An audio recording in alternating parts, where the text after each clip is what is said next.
As you're typing away on a document, you may notice a Word automatically formats bulleted lists for you. If you don't like this second guessing, you can turn off the formatting feature. Let me show you how.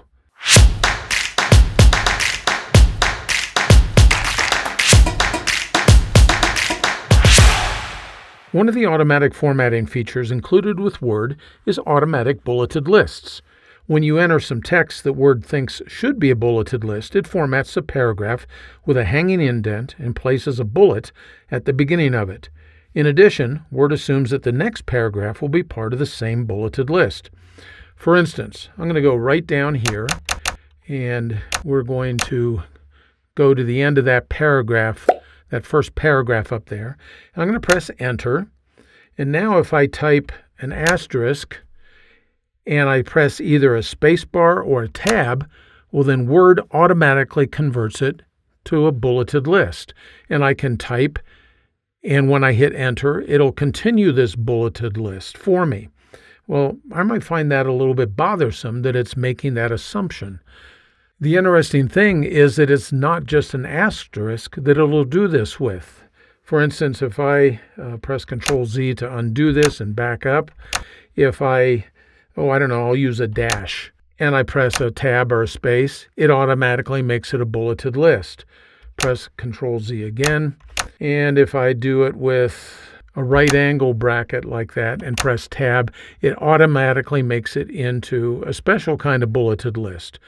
The idea is that Word is automatically anticipating what I want to do, and it's making assumptions about what I intend. Well, if this bothers me, the immediate fix is what I've shown you already. All I have to do is press Control-Z, and it undoes it.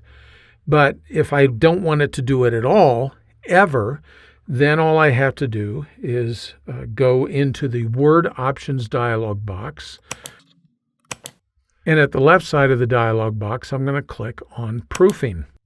Now I'm going to click on Autocorrect Options and choose Auto Format as you type.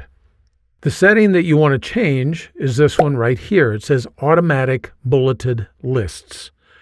If I clear that and then click OK, and click OK to get out of the Word Options dialog box, watch what happens if I type an asterisk again and press Tab. It didn't change it into a bulleted list. It left it exactly as I had typed it to begin with. All you need to do is figure out how you want to use Word with bulleted lists, and then make the setting change within Word so that it reflects how you want the program to behave as you type. I hope that you found this quick tip helpful. If you did, you might consider signing up for my Word Tips newsletter. Every weekly issue is free, and it includes great tips that you can put to work right away. Information is in the notes just below this video. Thanks for spending a few minutes with me today.